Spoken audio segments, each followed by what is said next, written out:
Hello students, आज मैं आपको जो कल पढ़ाया था उससे आगे का पढ़ाऊँगा।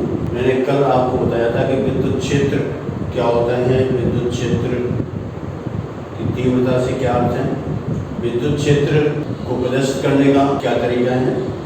इसमें मैंने आपको विद्युत क्षेत्र रेखाएं के बारे में बताया और उसकी विशेषताओं के बारे में बताया। आज मैं आपको बताऊंगा कि किसी बिंदु आवेश अथवा किसी विद्युत द्विध्रुव के कारण किसी बिंदु पर विद्युत क्षेत्र की तीव्रता कितनी होती है। किसी बिंदु आवेश Q के कारण R दूरी पर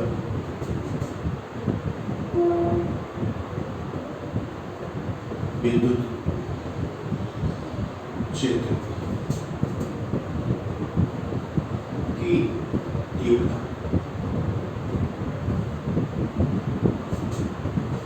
तो मान लेते हैं कि यहाँ अपने पास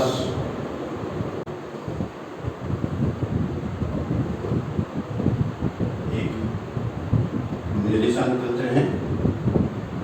इसके ये पॉइंट O पर यहाँ कोई आवेश प्लस Q स्थित है।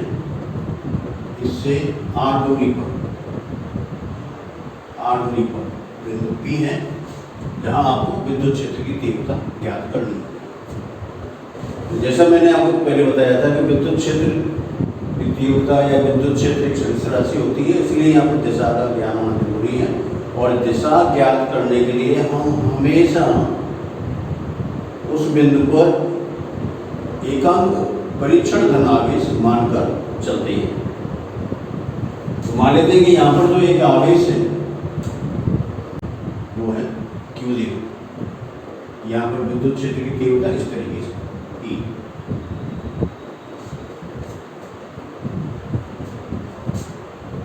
तो विद्युत क्षेत्र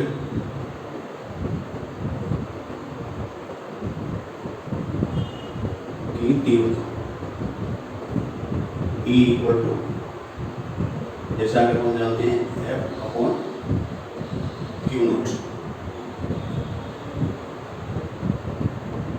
बल F equal to 1/4 pi epsilon naught into Q0 upon R square into R cap. अतः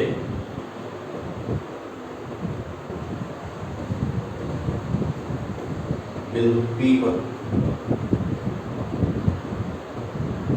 विद्युत क्षेत्र की तीव्रता E equal to F/Q0। So E equal to F 1/4 pi epsilon naught into Q0 upon R square into Q0 into R cap. Q0 से Q0 यहाँ cancel कर देंगे एक दूसरे, तो आपके पास इसका फॉर्मूला होगा E equal to 1/4 pi epsilon naught into Q upon R square into R cap.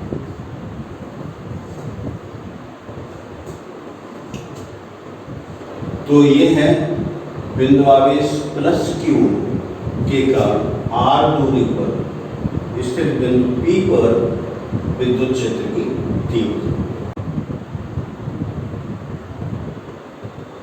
विद्युत द्विध्रुव,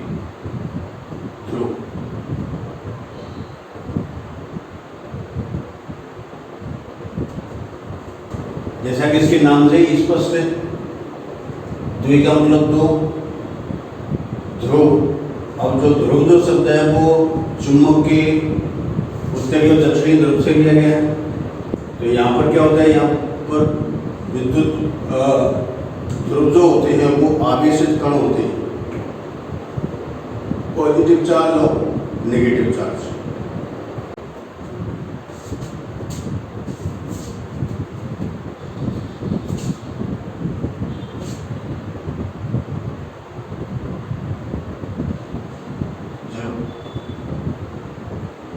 समान परिमाण के दो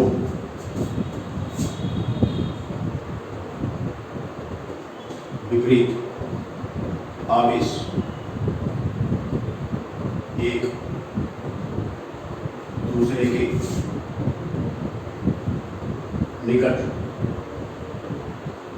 स्थित हो तो इस व्यवस्था को विद्युत द्विध्रुव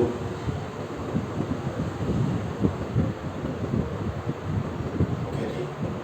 ये है विद्युत द्विध्रुव की परिभाषा। जब समान परिमाण के दो विपरीत आवेश एक दूसरे के निकट स्थित हो तो इस व्यवस्था को विद्युत द्विध्रुव कहते हैं। माने कि यहाँ पर एक चार्ज है माइनस क्यू और दूसरा एक चार्ज है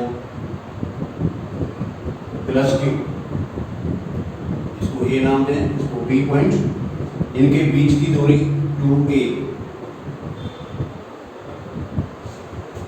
तो 2a क्या है? द्विध्रुव की लंबाई, दोनों आवेशों के बीच की दूरी। तो इस तरह की जो व्यवस्था होती है उसे हम कहते हैं विद्युत द्विध्रुव। इससे संबंधित एक बहुत ही इंपॉर्टेंट राशि होती है जिसको हम कहते हैं विद्युत द्विध्रुव आघूर्ण।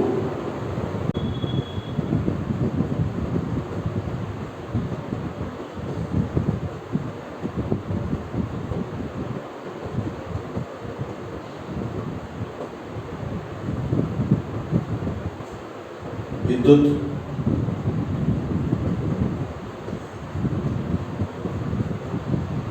द्विध्रुव के आवेश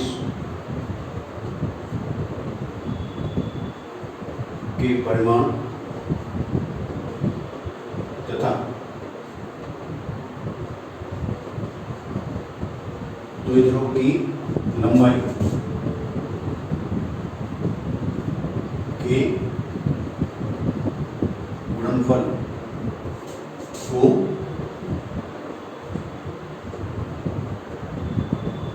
विद्युत द्विध्रुव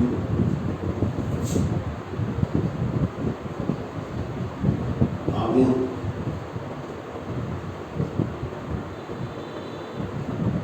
कहते हैं। क्या है? विद्युत द्विध्रुव के आवेश के परिमाण तथा द्विध्रुव की लंबाई के गुणनफल को विद्युत द्विध्रुव आघूर्ण कहते हैं। इसे P से व्यक्त करते हैं। यह एक सदिश राशि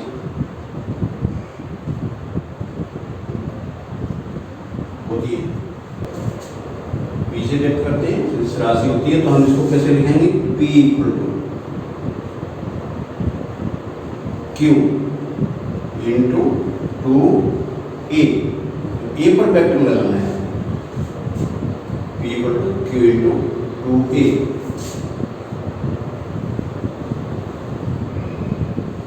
आप देख सकते हैं कि इसका जो मात्रक होगा वो है आपका कूलम मीटर। C L। अब इसका मात्रक कूलम और बीच की दूरी को लंबाई या उसको मीटर में नापेंगे तो कूलम मीटर। अब जैसा कि ये सदिश राशि है तो इसकी दिशा का ज्ञान होना बहुत जरूरी है। तो इसकी दिशा जो होती है P की दिशा चले ऋण आवेश से धन आवेश की ओर होती है। जब भी हम विद्युत द्विध्रुव बनाएंगे तो वहाँ विद्युत द्विध्रुव आघूर्ण भी होगा। विद्युत द्विध्रुव आघूर्ण है तो इसकी दिशा जो होगी वो हमेशा ही नेगेटिव चार्ज से पॉजिटिव चार्ज की ओर होगी। जैसे यहाँ पर हमने दिखाया है तो ये एक भी दिशा के अंदर होगी। तो यहाँ पर हम द्विध्रुव आघूर्ण की बात करते हैं। अब इसमें आघूर्ण जो शब्द लगाया गया है वो इसलिए लगाया गया है क्योंकि जब इसको हम किसी विद्युत क्षेत्र में रखते हैं तो इस द्विध्रुव पर दो समान परिमाण के विपरीत बल कार्य करते हैं, जिससे ये विद्युत क्षेत्र में गुणन करने का प्रयास करता है। यानी विद्युत क्षेत्र इसको विद्युत क्षेत्र के समांतर लाने का प्रयास करता है। यहाँ पर ऐसे कीजिए कि जब किसी द्विध्रुव अणु को विद्युत क्षेत्र में रखते हैं तो वे स्वयं ही विद्युत क्षेत्र के समांतर आने का प्रयास करते हैं। तो ये गुणन करते हैं, इसलिए हम यहाँ पर एक शब्द लगाते हैं आघूर्ण।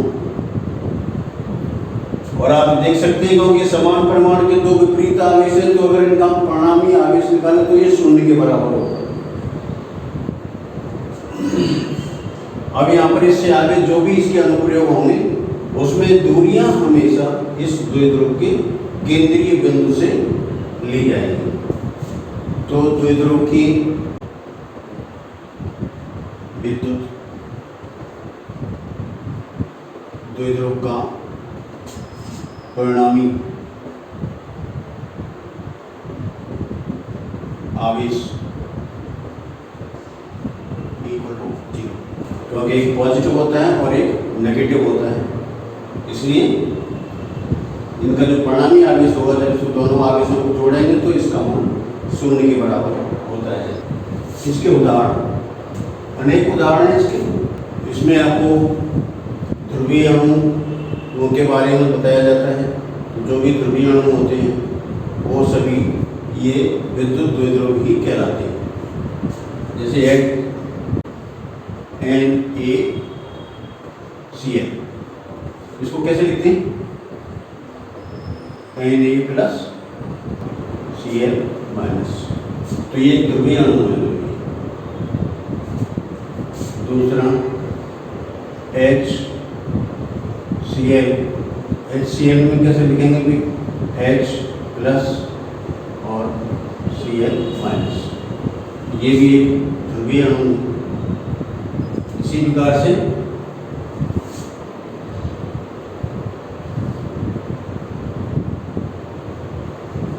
मैग्नीशियम ऑक्साइड, तो इसको कैसे लिखेंगे?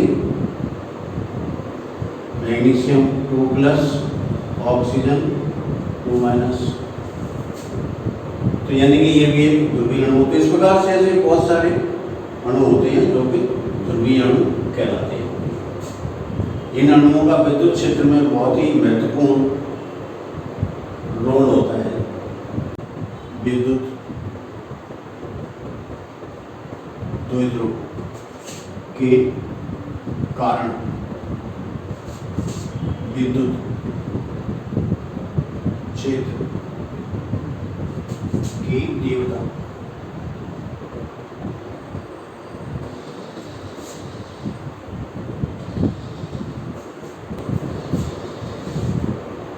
अब विद्युत द्विध्रुव में दो स्थितियां होती हैं। एक तो द्विध्रुव के अक्ष पर और दूसरा होता है निरक्ष। पहला हम इसमें ले रहे हैं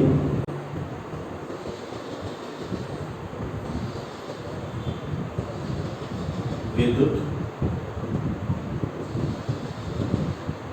द्विध्रुव की अक्ष पर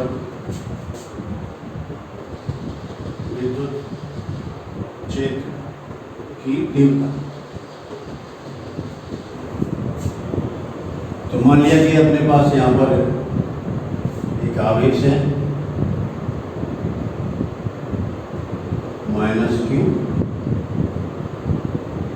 और इससे अल्प दूरी पर आवेश है +q। ये पॉइंट A और ये पॉइंट B।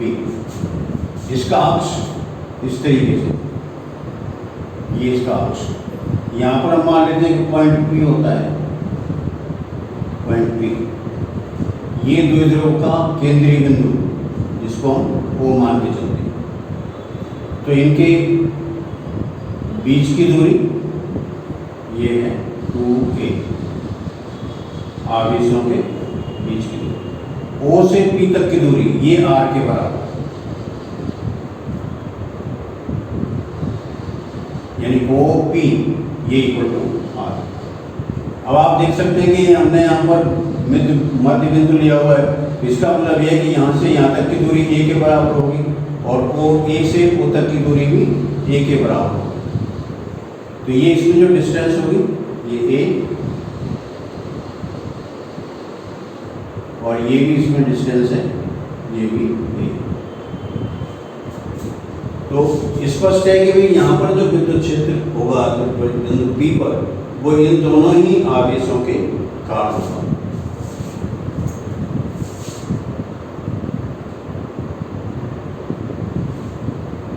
तो हम दोनों ही आवेशों, प्लस क्यू के कारण और एक माइनस क्यू के कारण। तो आप देख सकते हैं कि जब प्लस क्यू के कारण निकालेंगे तो ये दूरी यहाँ पर इतनी आएगी, और जब माइनस क्यू के कारण निकालेंगे तो ये पूरी दूरी आएगी इसके। तो ये जो दूरी होगी ये होगी आपकी r माइनस पी।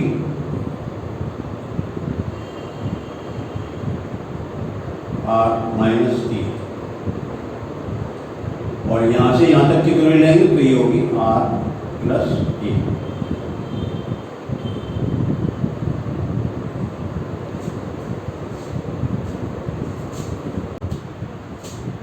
विद्युत द्विध्रुव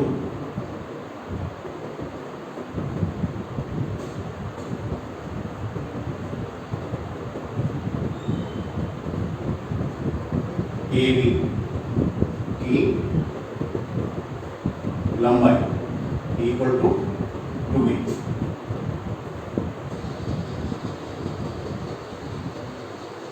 विद्युत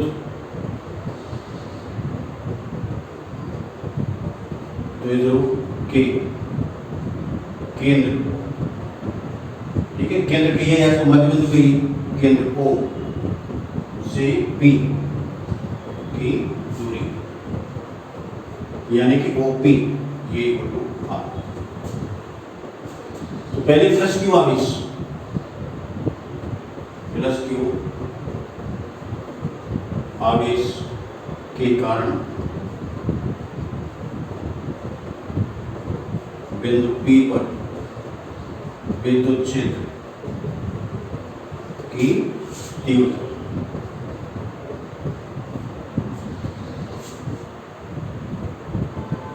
E1 equal to 1/4 pi epsilon naught into Q upon.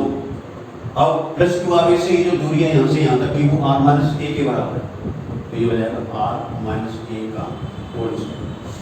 अब इसकी दिशा क्या होगी, तो इस दिशा को आप यहाँ पर दिखा सकते हैं, ये इस तरीके से होगी,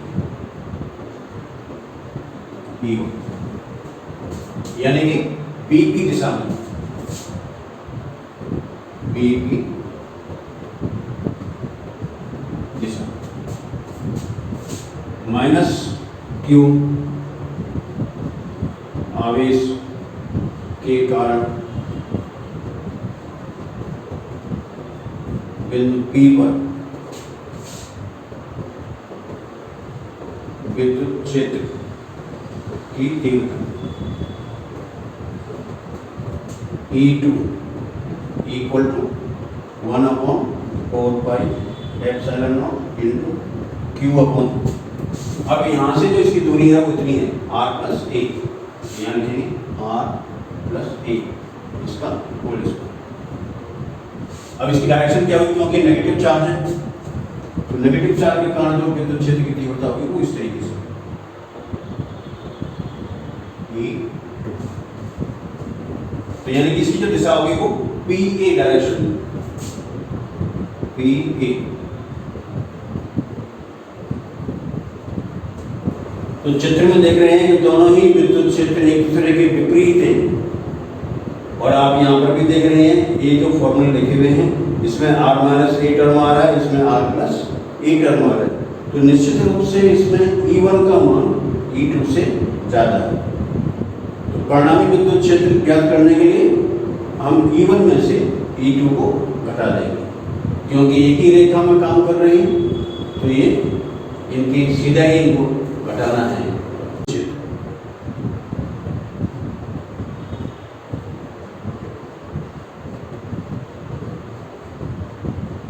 परिणामी विद्युत क्षेत्र की तीव्रता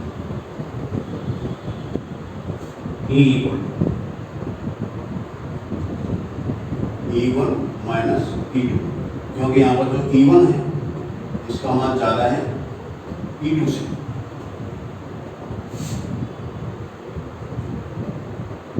तो E इक्वल टू इसका मान 1/4 pi epsilon naught into Q upon R minus E का whole square minus 1/4 pi epsilon naught into Q upon R plus A का होल स्क्वायर। ये equal to 1/4 pi epsilon naught Q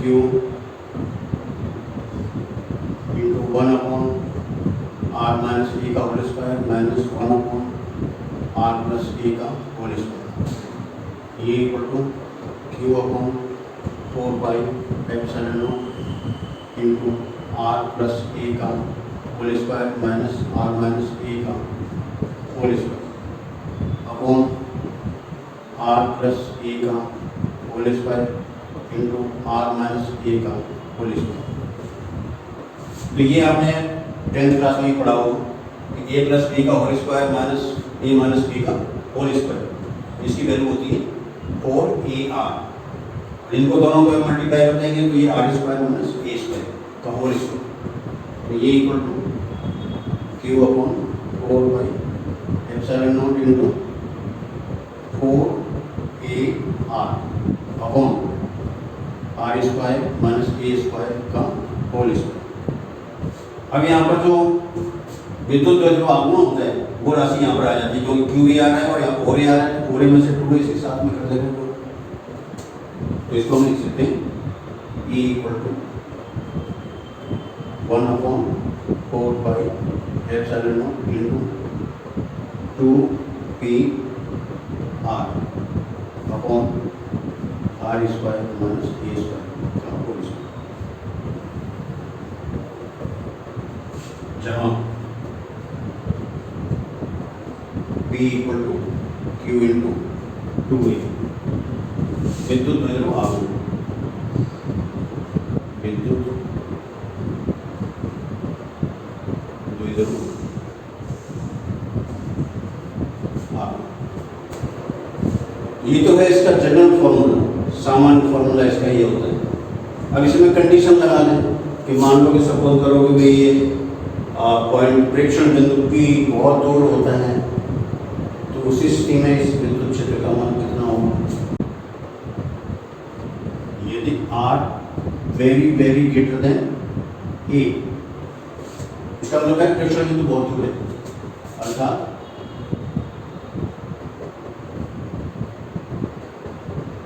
प्रेक्षण बिंदु P बहुत दूर है, तो A का मान बहुत कम होगा। तो हम इसमें क्या करेंगे कि जो इसके जो अभी फॉर्मूला लिखा था उसमें A को छोड़ देंगे, तो यानी कि जो A स्क्वायर है उसको छोड़ देंगे।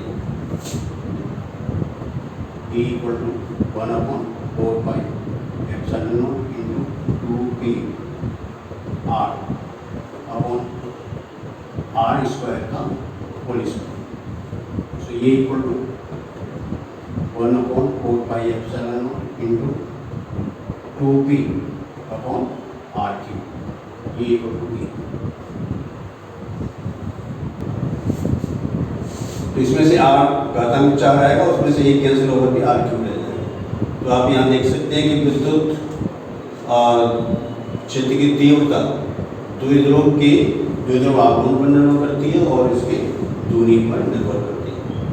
अब आप इसमें ये भी देख सकते हैं कि जो विद्युत द्विध्रुव आघूर्ण है P, इसकी डायरेक्शन होगी A से B की ओर, और यहाँ पर जो परिणामी विद्युत क्षेत्र आ रहा है उसकी डायरेक्शन भी P की दिशा में ही है, यानी यहाँ A, E और P दोनों ही समांतर है। तो सदिश रूप में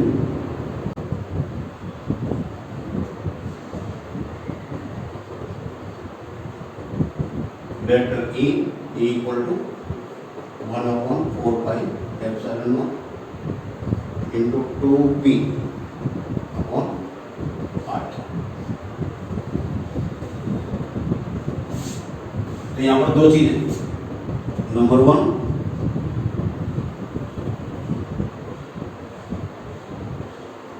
फर्स्ट E पैरेलल P, यानी विद्युत क्षेत्र और जो ध्रुव आघूर्ण है एक दूसरे के समांतर होते हैं। सेकंड E व P के बीच कोण इक्वल टू 0 डिग्री, जो एक दूसरे के समानांतर है वही। And third E proportional to P, द्विध्रुव आघूर्ण के सीधा ही समानुपाती होता है। और फोर्थ E प्रोपोर्शनल 1/r³, यानी इसके कारण जो विद्युत क्षेत्र होता है वो दूरी के घन के व्युत्क्रमानुपाती होता है। तो अगर आपने इसकी दूरी को दोगुना कर दिया तो ये विद्युत क्षेत्र ना पहले का 1/8 रह जाएगा। अगर 3 गुना कर दिए तो ये विद्युत क्षेत्र पहले का 1/27 रह जाएगा, 1/27। इसका मतलब ये कि R के बढ़ने पर विद्युत क्षेत्र की तीव्रता बहुत ही तेजी से घटती है। तो एक बार स्थिति से बोर्ड के अंदर क्वेश्चन भी पूछा गया था कि किसी द्विध्रुव से अगर ट्रैक्टर बिंदु की दूरी दुगनी कर दी जाए या 3 गुनी कर दी जाए तो विद्युत क्षेत्र की तीव्रता कितनी होगी। इसमें रिलेशन निकाल सकते हैं। E1 proportional 1/r⁴, E2 proportional 1/r⁴, तो E2 equal to E1 into r⁴ upon r⁴ और E1 into r1 upon r2 का होल क्यूब, ये इक्वल टू। तो अगर द्विध्रुव से दूरी बढ़ती है तो इसके हिसाब से आप बता सकते हैं कि विद्युत क्षेत्र की तीव्रता कितनी होगी। जैसे एग्जाम्पल के लिए यदि R2 इक्वल टू 2R तो E2 इक्वल टू E1/8, यानी पहले ना 1/8। R2 इक्वल टू 3R1 तो E2 इक्वल टू E1/27, यानी पहले का 1/27। और अब इसकी दूरी को हम घटाएं, R2 इक्वल टू R1/2 मान लो दूरी को आधा कर दें तो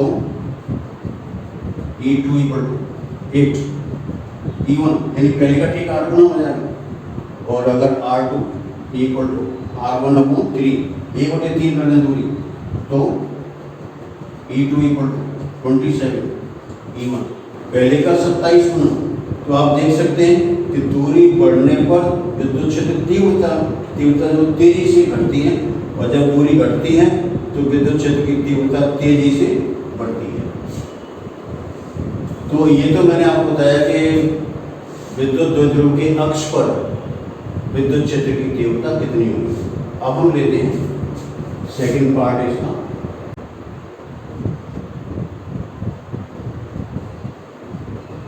विद्युत द्विध्रुव के निरक्ष और विद्युत क्षेत्र की तीव्रता। निरक्ष का अर्थ होता है एक ऐसी रेखा जो द्विध्रुव की लंबाई के लंबवत हो, यानी विद्युत द्विध्रुव का अक्ष होता है उससे 90 डिग्री पर अगर एक रेखा खींच दी जाए तो हम उसके निरक्ष कहते हैं। जैसे मान लीजिए यहाँ पर ये माइनस क्यू आविस, ये प्लस क्यू आविस, ए और बी, ये इसका मिडिल पॉइंट सी। अब यहाँ पर हम एक लाइन खींचे इस तरीके से, ये मान लो कि ये इसका पॉइंट ओ और ये है इसका पॉइंट बी। तो ये जो दूरी होती है OP, ये इक्वल होती है R। तो अब ये जो रेखा OP है इस AB के लंबवत है, यानी कि ये जो कोण है वो 90 डिग्री का बना रही है, तो हम इसको निरक्ष कहते हैं। रेखा OP, रेखा AB के लंबवत है, तो रेखा OP को निरक्ष, क्योंकि ये बहुत ही कॉमन सी बात है, बहुत से बच्चे इस बात को नहीं समझते हैं कि निरक्ष क्या होता है। तो फिर यहाँ पर ये बताना जरूरी है कि निरक्ष है क्या चीज। यानी यहाँ पर जो OP है ये परपेंडिकुलर है AB के, तो इसमें AB equal to 2A, OP equal to R। अब इस बिंदु P पर निकालना है तो हम इस लाइन को इससे जोड़ देंगे और इसको भी इससे जोड़ देंगे।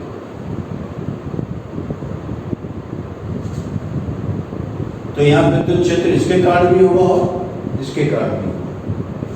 तो इसके कारण जो विद्युत क्षेत्र होगा इसको मान लेते हैं कि इसी लाइन के समानांतर, ये सपोज E1, यहाँ नेगेटिव चार्ज है तो इसके कारण विद्युत क्षेत्र इस तरीके से E2। ये जो डिस्टेंस है AP equal to square root, ये इसकी पूरी दूरी 2A के बराबर है, तो ये डिस्टेंस इसमें A और ये डिस्टेंस भी इसमें A। तो आप देख सकते हैं कि ये एक समकोण त्रिभुज है और ये भी एक समकोण त्रिभुज है। तो पाइथागोरस प्रमेय के अनुसार इसका AP का जो मान होगा वो होगा आपका R² प्लस A², और यही दूरी बराबर होगी BP। तो यानी कि ये समद्विबाहु त्रिभुज है दोनों ही। अब यहाँ पर इनकी दूरियां भी बराबर हैं AP और BP। तो आपको इन दोनों ही आवेशों के कारण प्रणाली विद्युत क्षेत्र ज्ञात करना है। और अगर हम ये मान लें कि भाई ये कोण इसमें थीटा के बराबर है, ये एंगल इक्वल टू थीटा, तो आप देख सकते हैं कि इन दोनों को मिलाने पर ये सदिशों के समांतर चतुर्भुज के नियमानुसार हम इसके समानांतर लाइन यहाँ से ड्रॉ कर दें इस तरीके से, और इसके समानांतर यहाँ ड्रॉ कर दें, तो ये जो रेखा जो होगी वो परिणामी विद्युत क्षेत्र को व्यक्त करेगी। इस समय E1 और E2 के बीच का जो कोण होगा वो 2 थीटा के बराबर होगा, क्योंकि समद्विबाहु त्रिभुज है तो इसके ये दोनों ही कोण जो होंगे वो बराबर होंगे। तो इस स्थिति में यहाँ पर ये जो पूरा जो कोण होगा ये यहाँ से यहाँ तक का ये 2 थीटा के बराबर होगा। तो प्लस क्यू आवेश के कारण बिंदु P पर विद्युत क्षेत्र की तीव्रता E1 equal to 1/4 pi epsilon naught into Q upon R² plus A², क्योंकि दूरी का वर्ग होता है इसलिए इसमें से वर्गमूल है वो हट जाएगा, इसमें से AB² इसको लिखिए माइनस Q आवेश के कारण बिंदु P पर विद्युत क्षेत्र की तीव्रता यानी कि E2 equal to 1/4πε0 into Q/R-A का होल स्क्वायर। तो आप देख रहे हैं कि इसमें जो विद्युत क्षेत्र की तीव्रता है उसकी डायरेक्शन ये है BP दिशा, और इसमें है तो ये PA दिशा। दोनों ही विद्युत क्षेत्र बराबर हैं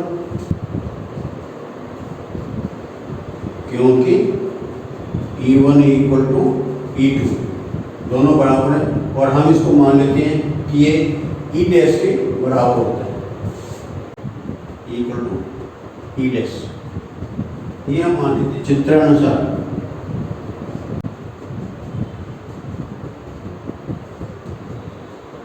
E1 व E2 के बीच कोण इक्वल टू 2 थीटा। तो इनका पढ़ाई में तो क्षेत्र निकालेंगे तो सदिशों के समांतर चतुर्भुज के नियम से बिंदु P पर परिणामी विद्युत क्षेत्र की तीव्रता E equal to square root E1 square plus E2 square plus 2 E1 E2 cos 2 theta, क्योंकि E1 E2 के बीच का कोण 2 थीटा के बराबर है, इसलिए हम यहाँ पर cos 2 थीटा लिखेंगे इसके अंदर। और ये त्रिभुजों के अथवा ये समांतर चतुर्भुज सदिशों के समान चतुर्भुज नियम के अनुसार लिया गया है। अब E1 E2 दोनों ही बराबर हैं, तो ये हो जाएगा E डैश स्क्वायर, ये E dash square plus 2 E dash square और cos 2 थीटा इसको लिख देंगे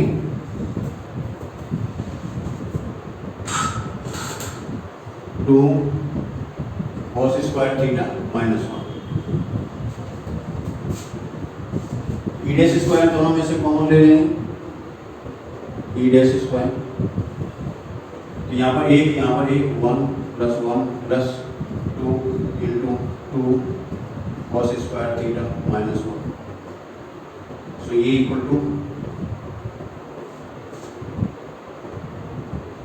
E dash into square root 1 plus 1 2 plus ये हो जाएगा, ब्रैकेट खोल देंगे इसमें 4 cos स्क्वायर थीटा माइनस 2, ये माइनस 2 प्लस 2 कैंसिल हो जाएंगे, और यहाँ पर आ जाएगा आपका E dash into 2 cos theta.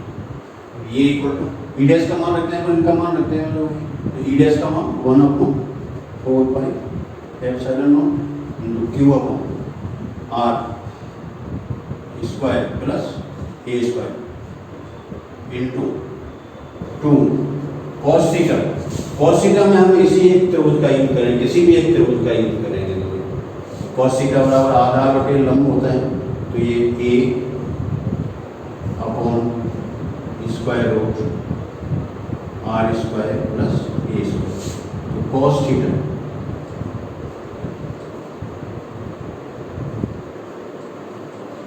Equal to A upon square root R square plus A square. तो आप इसमें देख रहे हैं यहाँ पर Q आ रहा है, 2 आ रहा है, A आ रहा है, तो ये Q इंटू 2A, तो ये दो ध्रुव आपको हो गया। तो यहाँ पर हम इसको 1/4πε0 into P upon R square plus A square का घातांक 3/2 ये इक्वल टू E, जहाँ P equal to Q into 2A। तो ये सामान्य फॉर्मूला है जब किसी निरक्ष पर विद्युत क्षेत्र ज्ञात करना होता है। अब मान लें हम इसमें कंडीशन ये लगाते हैं कि विद्युत क्षेत्र के लिए बिंदु P बहुत दूरी पर होता है यदि R very very greater than A, तो E equal to 1/4 pi epsilon naught into P upon R। यानी इसमें से जो K टर्म आ रहा है उसको छोड़ देंगे तो उसकी वैल्यू R की तुलना में बहुत कम होगी। अब आप इसमें देख रहे हैं कि परिणामी विद्युत क्षेत्र की दिशा ये आ रही है और द्विध्रुव आघूर्ण इस तरीके से यूं द्विध्रुव आघूर्ण तो एक दूसरे के विपरीत हैं। तो ये द्विध्रुव आघूर्ण ए बी दिशा में है जबकि ये बी ए दिशा में है, तो सदिश रूप में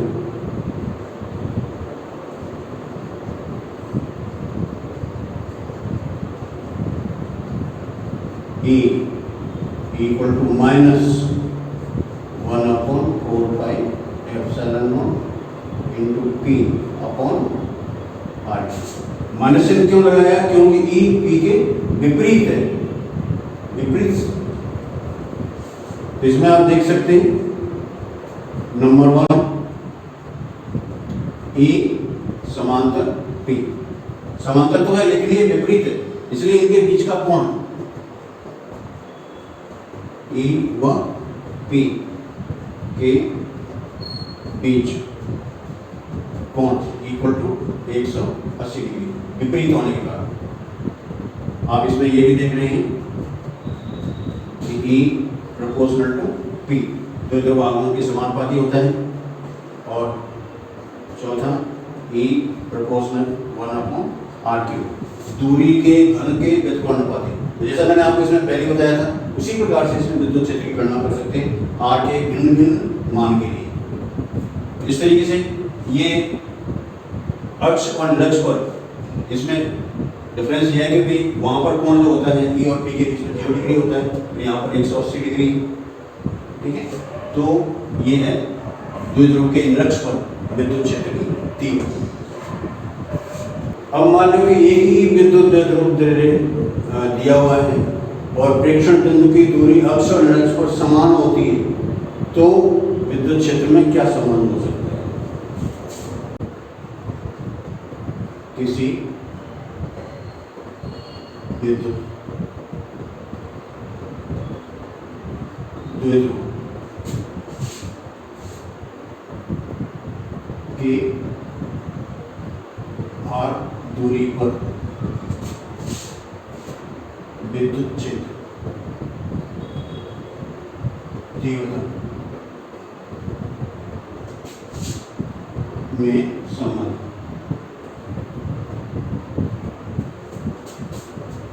तो मान लो कि अक्ष पर लेते हैं, अक्ष पर विद्युत क्षेत्र की तीव्रता E equal to 1/4 pi epsilon naught into 2P upon R। अक्ष पर लिख रहे हैं तो हम इसको EA से नोट करते हैं। A का मतलब होता है एक्सिस, एक्सिस।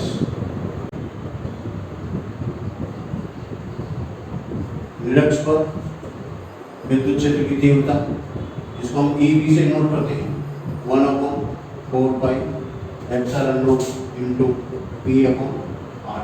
यानी दोनों स्थितियों में R का मान समान है। इसके अंदर V का मतलब होता है बाइसेक्टर, बाइसेक्टर यानी कि जो रेखा लंबवत होती है तो इसको हम निरक्ष कहते हैं, बाइसेक्टर। अब इन दोनों में संबंध आप देख सकते हैं।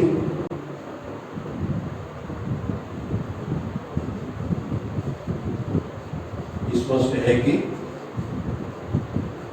EA equal to 2EB। दूरी समान रहे तो अक्ष पर जो विद्युत क्षेत्र होता है वो निरक्ष पर विद्युत क्षेत्र का दुगुना होता है। तो हम इसको ऐसे भी लिख सकते हैं EA upon EB equal to 2/1। अनुपात हम इसका निकालें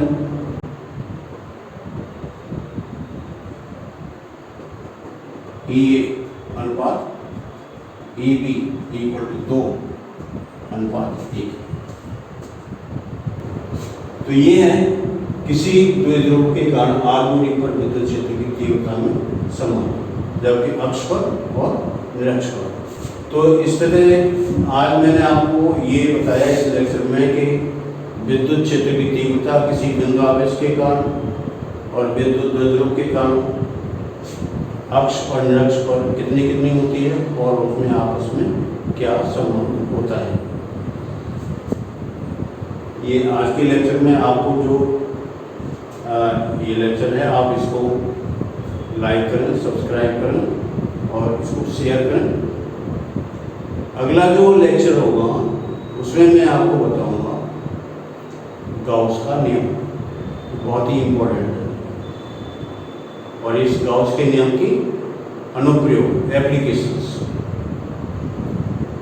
तो मिलते हैं अगले लेक्चर में। Thank you.